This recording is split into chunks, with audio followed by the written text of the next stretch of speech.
Selamat datang di channel Pemuja Malam. Jangan lupa like, share, and subscribe ya.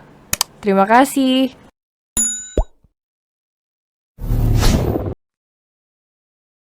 Episode 2. Maukah Bapak menjadikan saya sebagai istri simpanan? Minum kopi di luar, merinding Lili mendengarnya. Gadis itu merogoh kantongnya yang basah dan menunjukkan selembar uang Rp1.000 yang tergulung basah. Maaf Pak, saya cuma punya uang segini. Bagaimana saya bisa membelikan Bapak kopi? Lili benar-benar masih sangat polos. Dan tetap berperilaku polos pada pria dewasa di hadapannya. Tuan Sean hampir tertawa melihat kepolosan gadis di depannya. Namun segera mampu mengatasinya karena rasa prihatin yang lebih dominan. Dan pada akhirnya Tuan Sean membawa Lili ke sebuah warung makan yang cukup dekat dari pasar lingkungan Lili tinggal. Terima kasih Pak, Anda sangat baik. Setelah makan Lili kembali diantarkan pulang oleh Tuan Sean. Ini kartu nama saya, datanglah ke alamat itu jika kamu butuh pekerjaan. Lili menerima kartu nama Tuan Sean dengan senyum, kemudian membolak-balik kartu itu untuk diamati. Saya belum pernah ke kota, jujur Lili. Kamu tinggal sebut nama perusahaan saya, sopir taksi sudah pasti tahu. Tutur Tuan Sean. Taksi. Lili justru mau tertawa guling-guling, orang kaya naiknya taksi. Lili boro-boro naik taksi naik ojek saja belum tentu setahun sekali. Ambil ini. Tuan Sean memberikan 5 lembar uang berwarna merah pada Lili. Apa ini Pak? Kaget Lili. Untuk ongkos. Jawab Tuan Sean Pramaja datar. Tapi. Aku akan memberikan pekerjaan untukmu jika kamu datang. Aku butuh banyak karyawan baru. Setelah mengatakannya, Tuan Sean Pramaja melangkah meninggalkan Lili, yang menatap lembaran uang dari Tuan Sean di tangannya. Saat Lili tersadar mobil Tuan Sean sudah pergi menjauh. Lili mengulum bibirnya, berpikir apa yang harus dia lakukan. Apa benar pria itu mau memberikannya pekerjaan? Tetapi kebaikan pria itu juga tidak main-main. Siapa dia yang tiba-tiba diberi uang yang begitu banyak? Sean Pramaja, ejanya membaca selembar kartu nama yang diberikan Tuan Sean. Apa aku menawarkan diri saja sebagai istri simpanan Pak Sean ya? Sepertinya dia orang yang kaya dan baik. Gunamnya sambil terus menatap kartu nama di tangannya. Pada akhirnya Lili benar-benar kalah dengan keadaan dan memilih pergi ke kota. Setelah berpamitan pada teman-teman dan lingkungan sekitar, yang sama susahnya dengan kehidupan dirinya. Gadis bermata pudar itu bertekad untuk pergi, dengan modal yang diberikan pria dewasa 1 minggu yang lalu. Satpam mengantarkannya pada meja resepsionis. Dan dari sanalah muncul keraguan besar di hati Lili. Ternyata tidak mudah untuk menemui pria yang bernama Sean Pramaja. Lili ditanyai banyak hal tentang tujuannya ke sini. Mulai apakah dia datang untuk wawancara kerja dan sebagainya. Jadi, pendidikan terakhir S1, S2, atau S3? Tanya resepsionis seksi itu pada Lili. S1, S2, S3. Batin Lily, apakah zaman sekarang menyebut sekolah itu dipersingkat jadi S gitu aja? SET sama dengan S1, SMP sama dengan S2, SMA sama dengan S3, dalam pemikiran konyolnya kepala Lily mengangguk-angguk. Awalnya sang resepsionis juga sedikit meragukan penampilan Lily yang tampak lusuh. Namun melihat kartu nama Tuan Sean Pramaja yang Lily tunjukkan, membuatnya berpikir bahwa Lily datang untuk wawancara kerja. Saya S2 Mbak, Lily berucap percaya diri, padahal yang dimaksud Lily S2 adalah SMP. Sang resepsionis terlihat mengangguk sebelum meraih gagang telepon untuk menghubungi seseorang. Kebetulan Tuan Sean Pramaja sudah selesai meeting, Mbak bisa langsung ke ruangan beliau. Terlihat seseorang keluar dari pintu lift. Dia adalah sekretaris Tuan Sean Pramaja, yang langsung mengantarkan Lily ke ruang orang nomor 1 di perusahaan. Lily sama sekali tidak peduli dengan cara orang memandangnya. Karena tatapan mencemooh, jijik, ilfil itu sudah menjadi temannya selama hidup. Bukan hanya soal kemiskinannya saja, akan tetapi ciri fisiknya yang berbeda dari yang lain.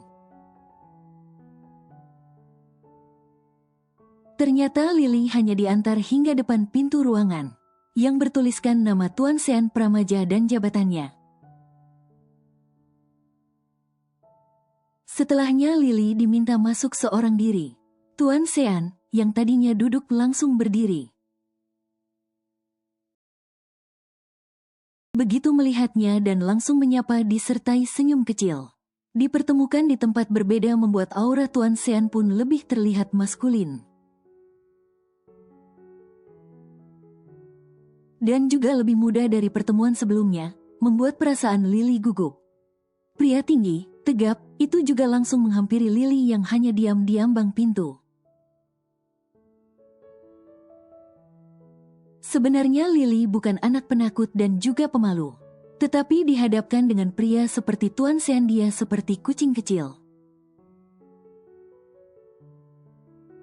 Penampilan Tuan Sean yang tampak selalu rapi dan berkelas, tentu berbanding terbalik dengan penampilan Lily yang begitu lusuh. Tuan Sean akhirnya mengajak Lily untuk duduk di sofa yang berada di ruangan tersebut. Kukira kamu tidak akan datang, karena bahkan untuk menghubungi nomor yang kuberikan padamu pun tidak kamu lakukan. Tuduh Tuan Sean dengan begitu berwibawa. Maaf, tapi saya tidak punya ponsel. Mendengar ucapan Lily sebenarnya Tuan Sean sangat terkejut. Namun pria itu pandai menyesuaikan diri. Benar-benar mencerminkan sikap seorang pria yang sudah sangat berpengalaman mengatasi berbagai situasi. Seperti saat menghadapi gadis muda yang seumuran dengan putranya. Ada yang ingin kamu tanyakan? Ucap Tuan Sean mengamati Lily yang hanya sibuk memainkan tali tas di pangkuannya. Apa benar saya bisa mendapat pekerjaan, Pak? Saya pikir penampilan saya yang seperti ini bisa membuat Bapak kurang nyaman nantinya. Jika mempekerjakan saya, Tuan Sean sampai harus mengamati penampilan gadis yang duduk di sampingnya dengan kikuk. Kamu cantik, Lily. Tuan Sean malah menyimpulkan. Sontak saja gadis bermata pudar itu langsung memandang lawan bicaranya sambil tersenyum tipis. Dia tak pernah disanjung sebelumnya, membuat Lily merona karena pujian kecil Tuan Sean. "Jadi apa saya akan bekerja di sini?" tanya Lily.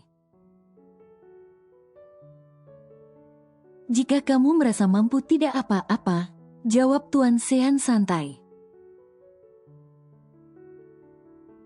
"Tapi mereka akan terganggu dengan kehadiran saya." Lily merasa minder karena dia bisa melihat tatapan semua orang padanya. Saat memasuki kantor Tuan Sean, segala macam tatapan tidak menyenangkan menyorotinya. "Akan tidak seperti itu jika kamu bersedia mewarnai bulu-bulu yang ada di wajahmu." Kali ini Tuan Sean berujar serius dan menatap gadis di sampingnya intens. Tuan Sean juga membelai surai lembut Lily. Memberi sedikit perhatian pada gadis yang seumuran putranya. Kemudian dia mulai memperhatikan gadis itu baik-baik. "Ayo," ajaknya langsung menarik pergelangan tangan Lily untuk dibawa keluar. Selama ini Tuan Sean belum pernah terlihat berjalan bersama seorang wanita, bahkan dengan istrinya sendiri. Sangat mengejutkan saat tiba-tiba Tuan Sean menggandeng tangan seseorang seperti itu, terlebih seorang gadis muda yang tampak aneh. Lily dibawa ke sebuah rumah sakit ternama untuk melakukan beberapa tes kesehatan. Dan Lily benar-benar tidak menyangka akan diperhatikan seperti itu jika seseorang akan dipekerjakan. Setelah dinyatakan normal dan sehat, Lily dibawa ke salon kecantikan dan diwarnakan beberapa bulu di wajahnya. Seperti alis, bulu mata dan rambut gadis itu agar tampak lebih gelap. Sore hari penampilan Lily sudah sangat berbeda. Rambutnya yang pudar kini berwarna coklat gelap. Alis dan bulu matanya juga diberi warna kebiruan, membuat penampilannya jauh lebih cantik dari gadis pada umumnya. Terlebih kulit seputih susu menjadi lebih mencolok saat terkena cahaya sore. "Ternyata saranku benar bukan? Kamu seperti gadis pada umumnya saat ini. Untuk bola matamu orang akan berpikir kamu menggunakan softland." Komentar Tuan Sean Pramaja dengan tatapan kagum pada Lily. Rasa kasihan mendorong Tuan Sean melakukan itu semua untuk Lily. Gadis yang membuat pria seperti Tuan Sean terkagum-kagum dengan ketabahannya. Lily tidak pernah menyangka akan dibawa pulang oleh Tuan Sean ke rumahnya yang megah dan mewah. Saat ini gadis itu duduk di dapur bersama dua orang yang bekerja di rumah Tuan Sean. "Jadi kamu akan kerja di sini?" tanya seorang wanita yang berumur akhir 50-an. "Saya tidak tahu, Bu." "Loh kok gitu? Apa kata Tuan Sean tadi?" tanya seorang lagi yang tampak lebih muda. "Katanya besok saya sudah bisa bekerja." "Kamu sangat cantik, Lily. Kupikir kamu calon yang dipilih untuk tuan muda. Nggak ngangka kamu malah mau bekerja." Untuk kesekian kalinya Lily kembali tersenyum tipis. "Ini makanlah dulu, jangan terlalu pedulikan," ucapan Yuyun dia suka mengoda. Ucap ibu yang lebih tua. "Makasih, Bu." "Panggil Bibi Sum saja." Ibu itu memperkenalkan diri. Lily mengangguk. "Apa tidak apa-apa saya makan?" Lily menatap sepiring kue yang disodorkan oleh Yuyun. Lily pernah mendengar Di rumah orang kaya banyak peraturannya. Meskipun sekedar untuk makan ada jamnya tersendiri, membuat gadis itu takut melakukan kesalahan. Tidak apa-apa Lily, Tuan tidak akan langsung memecatmu. Karena kamu yang ketahuan makan, Tuan Sean sangat baik. Ah benar, Lily mengakui kebaikan Tuan Sean segenap hatinya. Lily yang sedang duduk langsung berdiri, dan mengikat rambutnya asal-asalan. Mendengar pria yang telah menolongnya begitu banyak memanggilnya, "Kemarilah." Tuan Sean menepuk sofa saat melihat Lily hanya berdiri kikuk. "Apa kamu nyaman jika aku pekerjaan di rumah ini? Atau kamu ingin bekerja di kantor saja?" Saat ini Lily sudah sangat bingung. Di satu sisi dia ingin mencari uang. Di satu sisi lagi dia ingin menyerah pada perjuangannya. Lily hanya ingin dicukupi kebutuhannya. Bukan hal muluk-muluk, dia hanya tidak mau kelaparan. Mungkinkah jika dia menawarkan diri untuk menjadi seorang istri rahasia? Orang di hadapannya ini mau menerimanya? "Pak, saya..." Ponsel yang Tuan Sean Pramaja letaknya di atas meja kaca tebal itu menyala dan bergetar. Membuat Tuan Sean segera meraih benda pipih tersebut, dan memberi isyarat kepada Lily untuk menjeda ucapannya. Beberapa menit kemudian, Tuan Sean sudah selesai dengan panggilan teleponnya. Dan kembali menatap gadis muda yang tiba-tiba menjadi pendiam. Sebenarnya Lily juga sedang berperang dengan perasaannya. Dia takut Tuan Sean akan tersinggung dengan tawarannya, dan akan memandangnya murahan. Namun bukankah Lily sudah tidak memiliki apa-apa bahkan harga diri? Kesempatan tidak datang untuk kedua kali.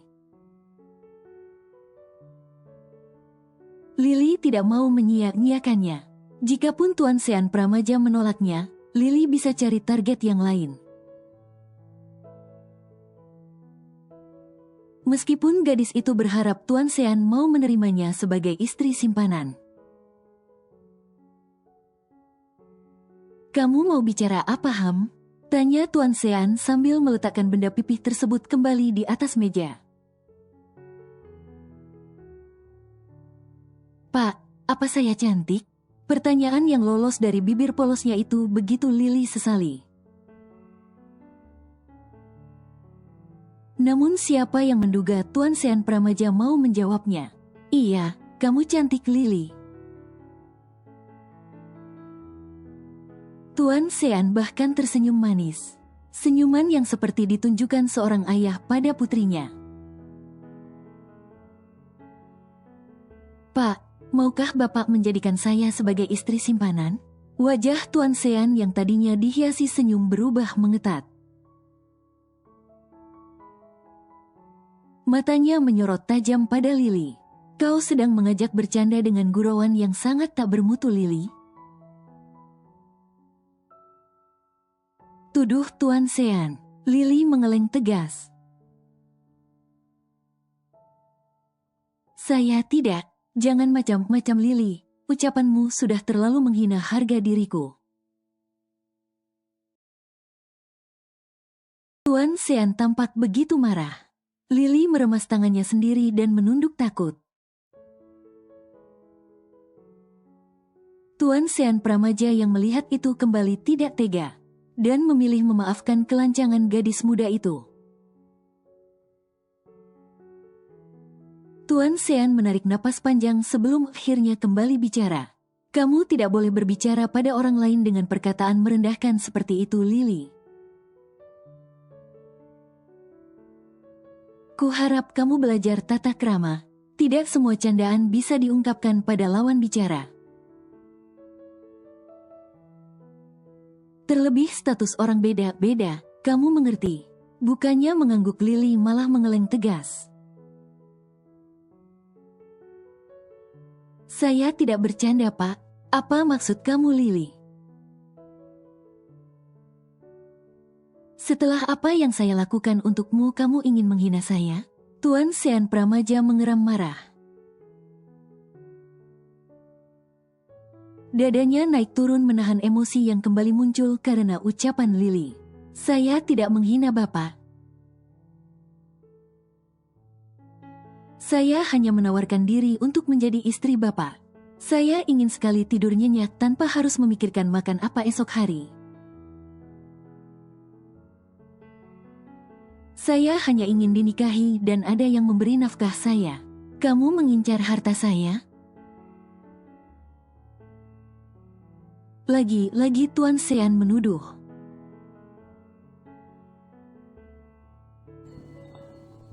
Bersambung.